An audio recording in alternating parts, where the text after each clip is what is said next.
Bienvenue dans l'émission Saveurs divines. Cette bonne nouvelle du royaume sera prêchée dans le monde entier pour servir de témoignage à toutes les nations. Alors viendra la fin. Ce pain céleste vous est présenté par Immaculée Niraneza.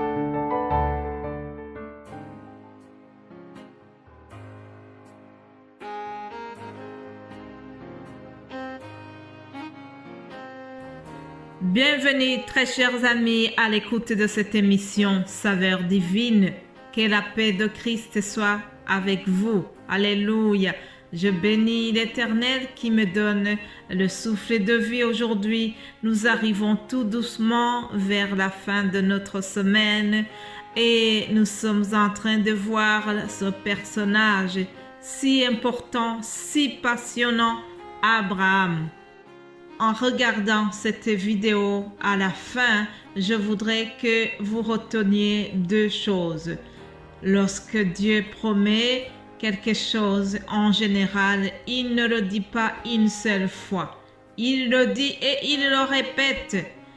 Deuxième chose à retenir, sachez que la Bible nous recommande d'être hospitaliers. Nous devons exercer l'hospitalité sans murmure.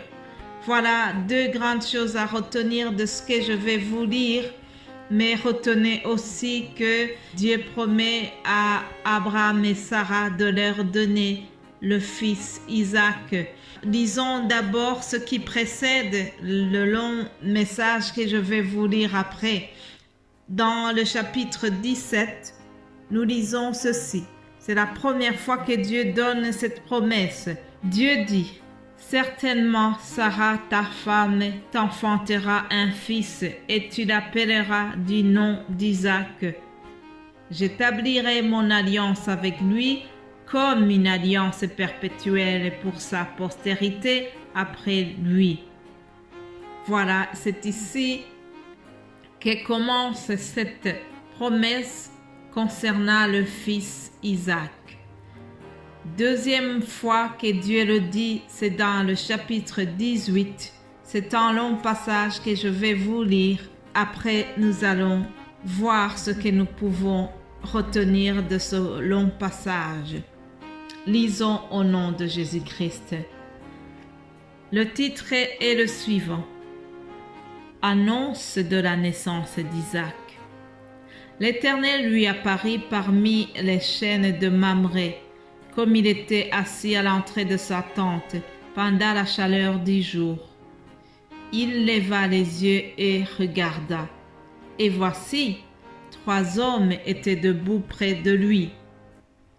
Quand il les vit, il courut au-devant d'eux, depuis l'entrée de sa tente, et se prosterna à terre, et il dit, « Seigneur, si j'ai trouvé grâce à tes yeux, ne passe point, je te prie, loin de ton serviteur.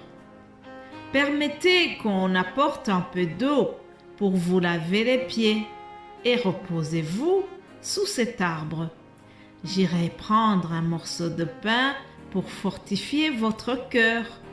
Après quoi, vous continuerez votre route, car c'est pour cela que vous passez près de votre serviteur. » Ils répondirent, « Fais comme tu l'as dit. » Abraham alla promptement dans sa tente vers Sarah et il dit, « Vite, 3 mesures de fleurs de farine, pétris et fais des gâteaux. » Et Abraham courut à son troupeau, prit un veau tendre et bon, et le donna à un serviteur qui se hâta de l'apprêter.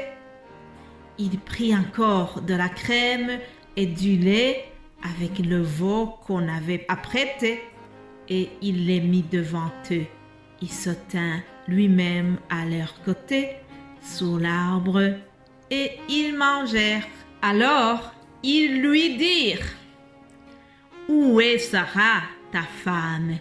Il répondit, « Elle est là, dans la tente. » L'un d'entre eux dit, je reviendrai vers toi à cette même époque, et voici Sarah ta femme aura un fils. Sarah écoutait à l'entrée de la tente qui était derrière lui.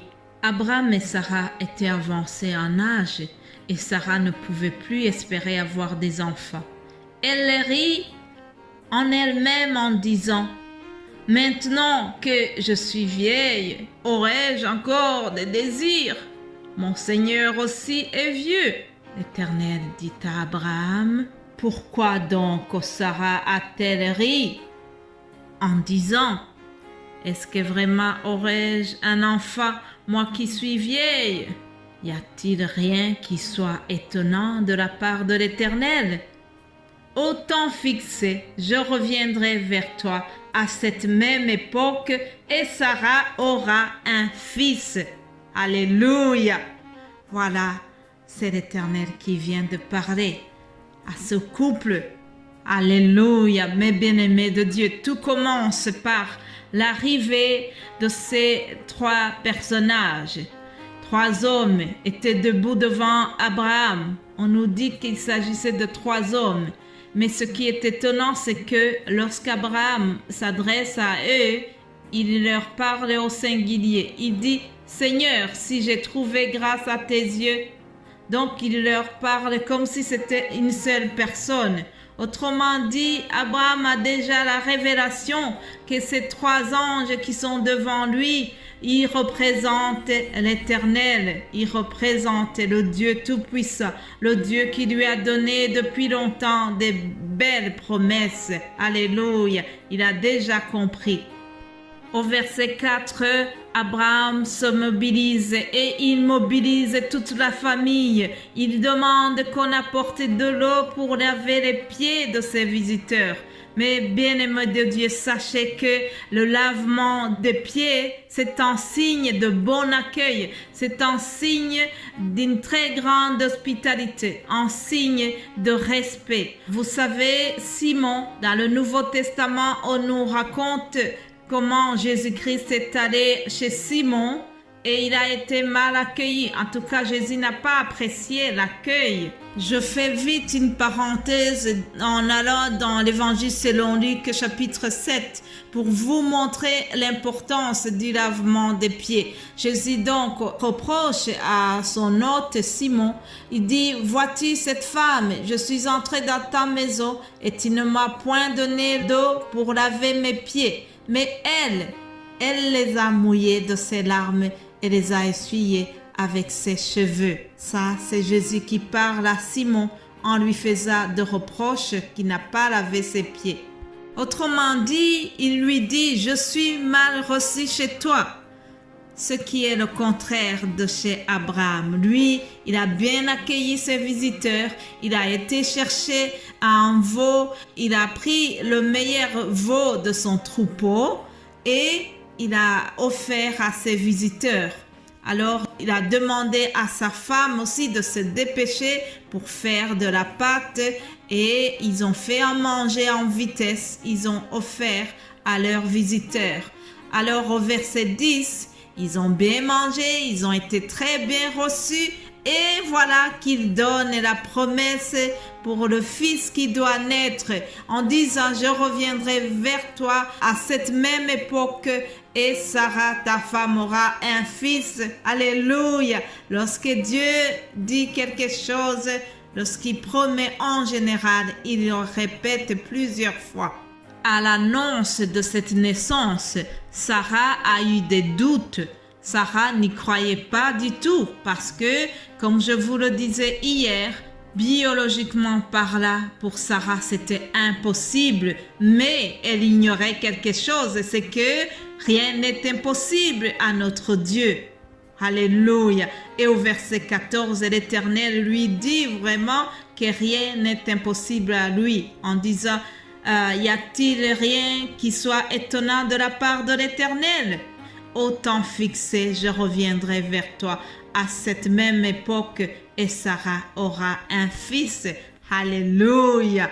Je prie que le Seigneur revienne encore vers toi, cher ami. Toi qui m'écoutes, peut-être il y a quelque chose que l'Éternel t'a promis.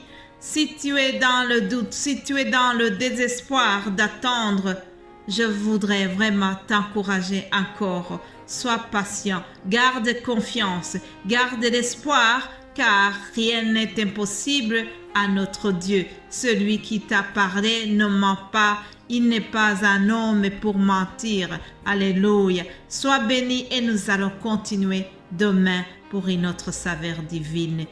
Amen.